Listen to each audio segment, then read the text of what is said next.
Welcome to Our Girl Relationships. We talk about the problems people face in their day to day lives. Let's start with the video. So, I introduced my boyfriend to my parents 2 years into dating him. I knew my parents were very judgmental as I had the privilege of growing up in a rich family that values outer appearances more than inner happiness and peace. I was a bit of an oddball in our family because I always went around doing whatever made me happy instead of following a path laid by my parents. But it was all good as long as I married well and made a career path for me that screams money just by the name of it. But I wasn't as enthusiastic about my studies or didn't really have a dream to realize. I went to business school and always planned on taking up a job at my dad's real estate firm. And that's exactly what I ended up doing. But the thing is, I ended up falling in love with this guy I met at a friend's party. It was after our graduation, and he came to pick her up. As my house was on the way, he dropped me off too. I actually liked him and hit on him with my friend's help. At first, I thought it wouldn't really work out, and there's no harm in just dating. But surprisingly, we fit together well, and I didn't even realize when I got so serious about our relationship. Only problem here was that he worked as a chef at a hotel, and he wasn't even the head chef. So I knew my dad was going to judge him super hard when I introduced him, and that's exactly what happened. In front of him, my dad pretended to be happy and like he liked him.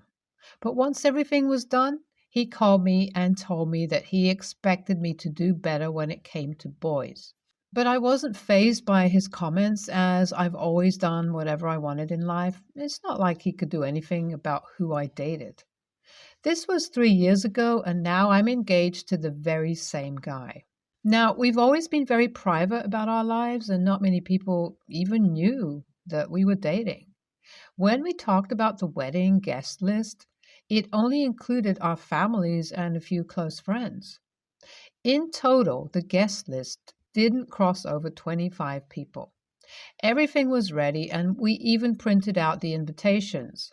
But my parents refused to come to the wedding. My dad said that he does not approve of me marrying a guy that is not in my status, let alone my dad's status as the CEO of a realtor firm. I told him it's not fair to judge someone based on what they are now. He's a chef, and maybe one day he might be the owner of a bunch of five-star restaurants. After all, we were still 26 and have a long life ahead.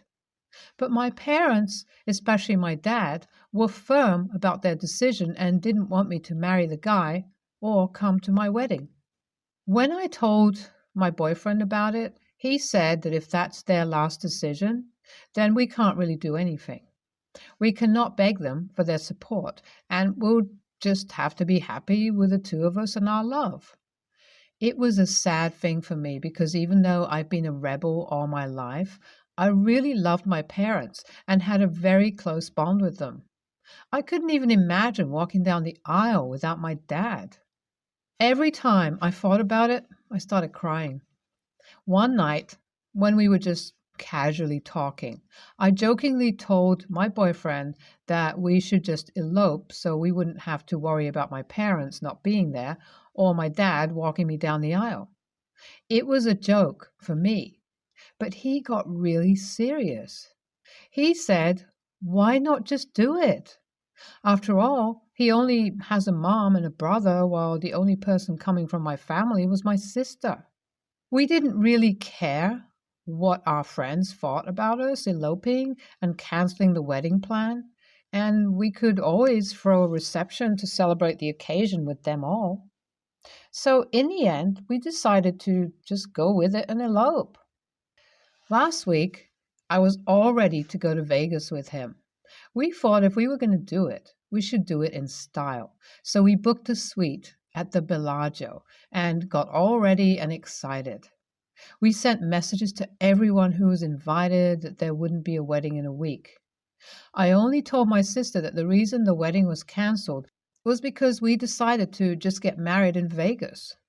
But on the day when we were about to fly out, I got a text from my sister, and she told me to come home because Dad was furious.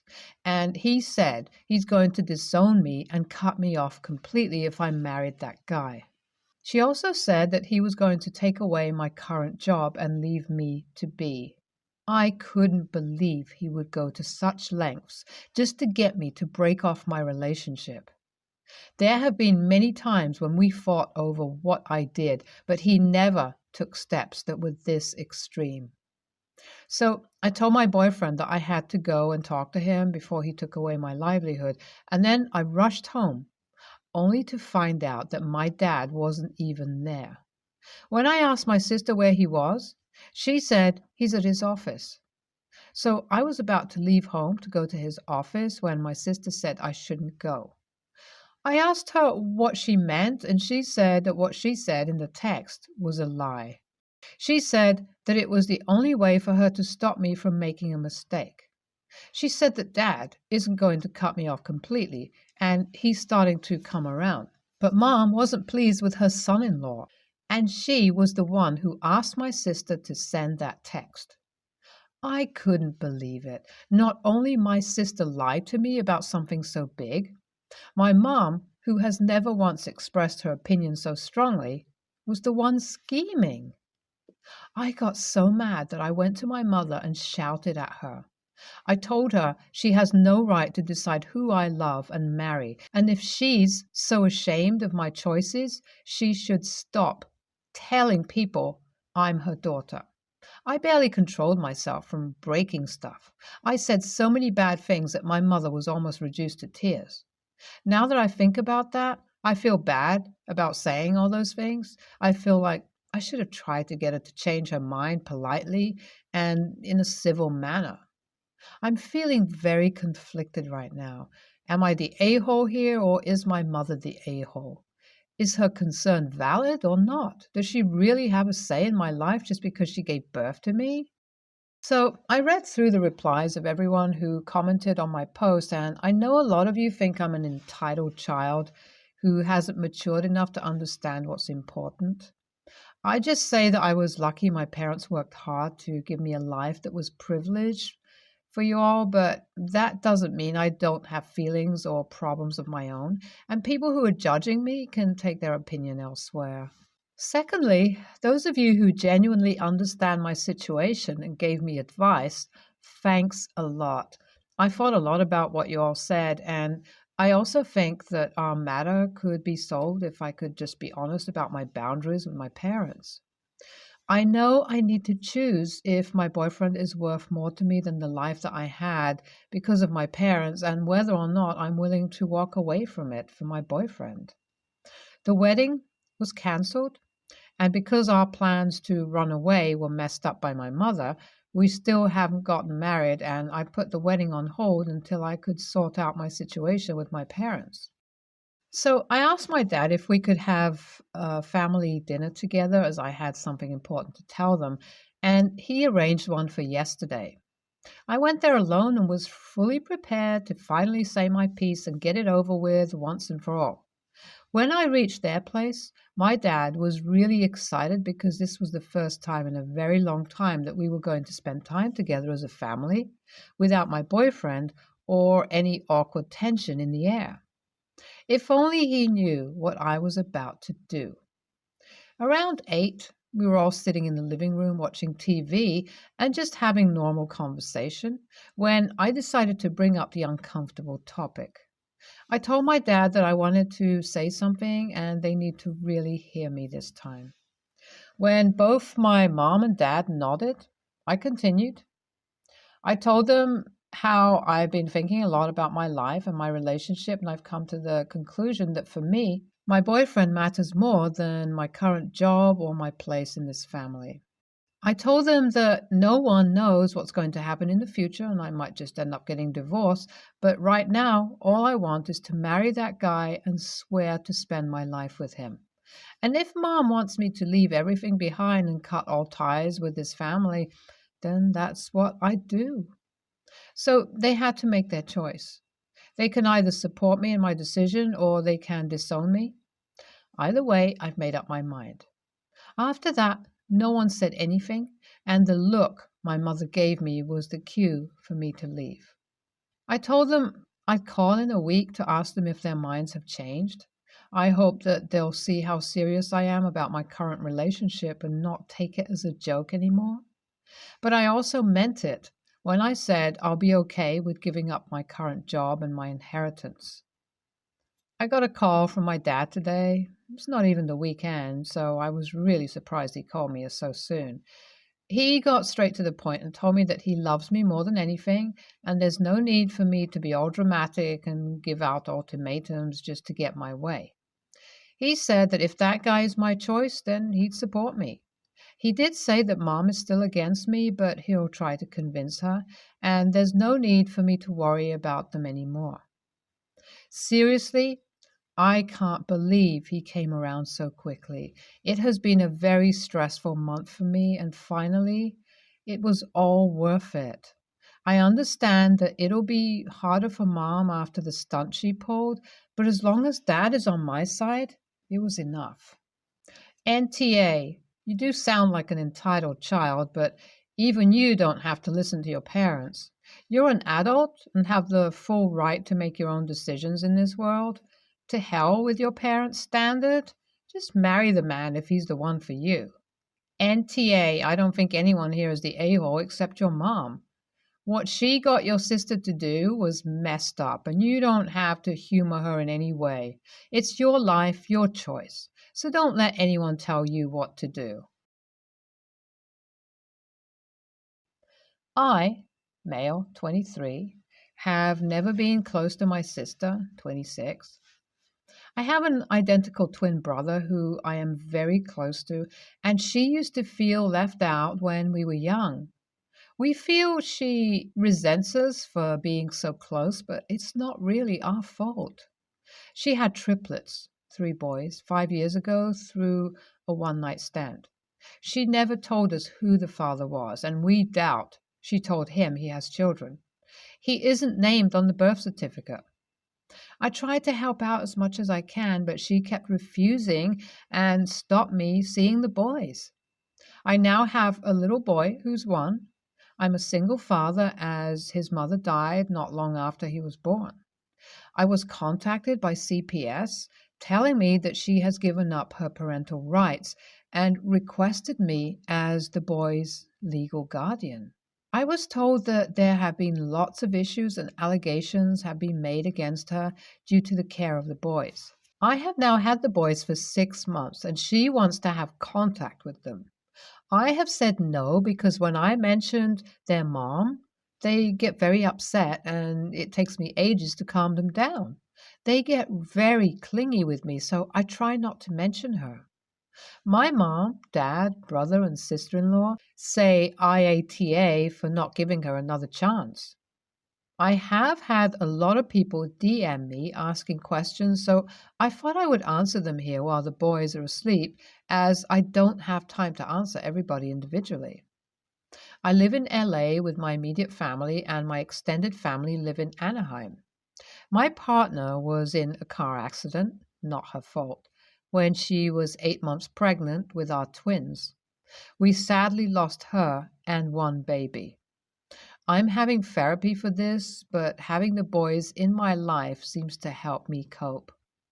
My parents, male 57, female 56, tried to get my sister to give custody to them, but CPS said they would prefer to stick with my sister's decision as they are older.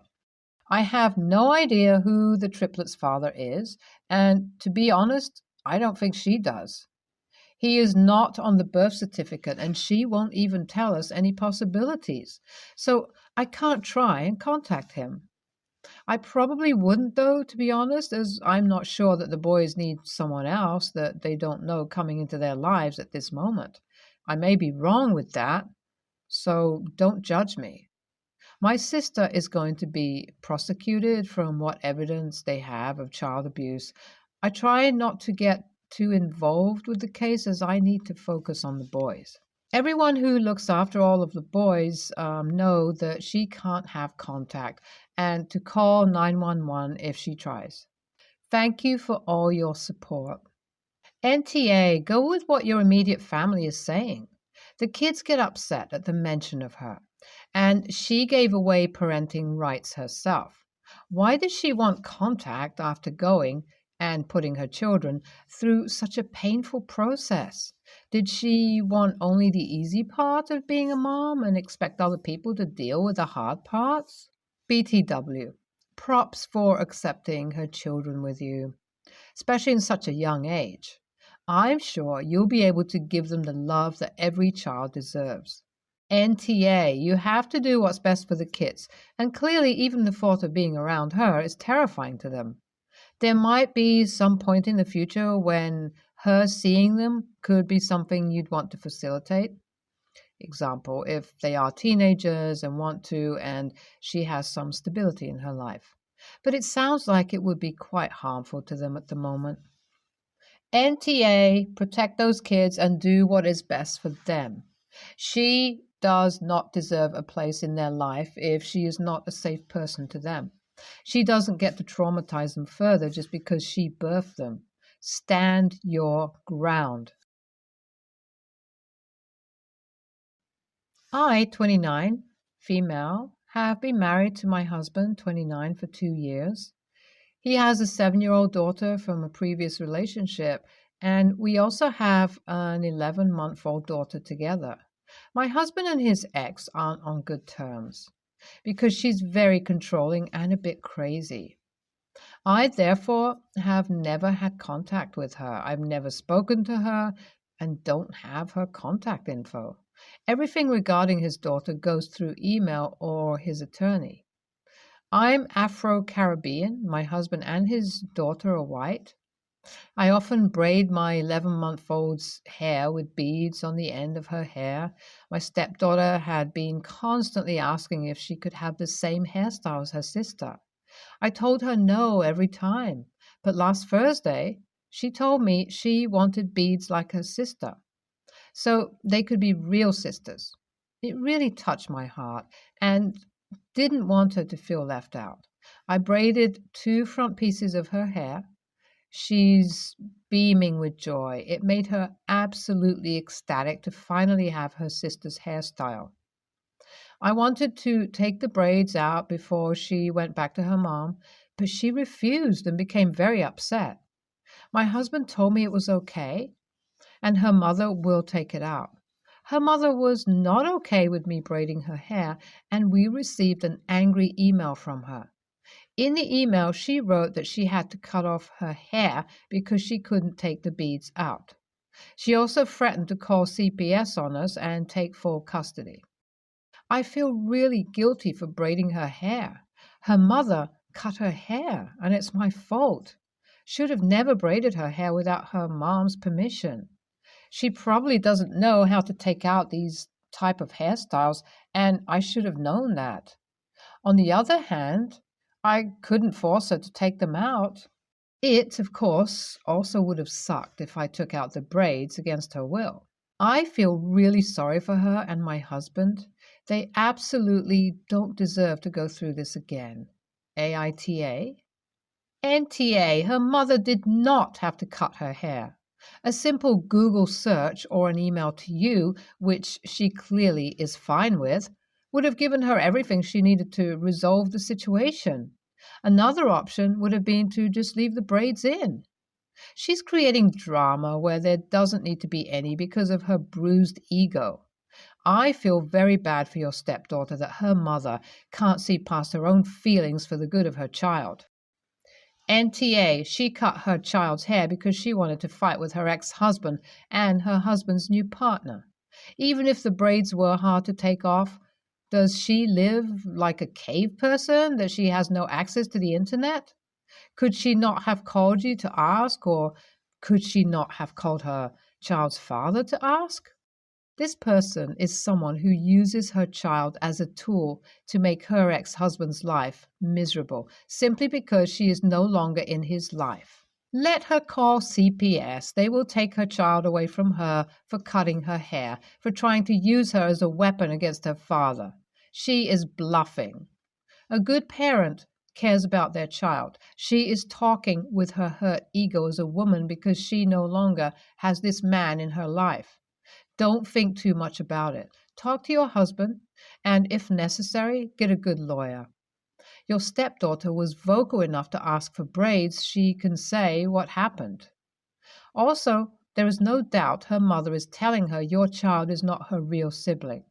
Assure her that they are real sisters. Would there be a possible racist undertone to this as well? Just make sure that she is okay and really give her love and communicate a lot with your husband about this, because you never know with people that are bitter about things they cannot have.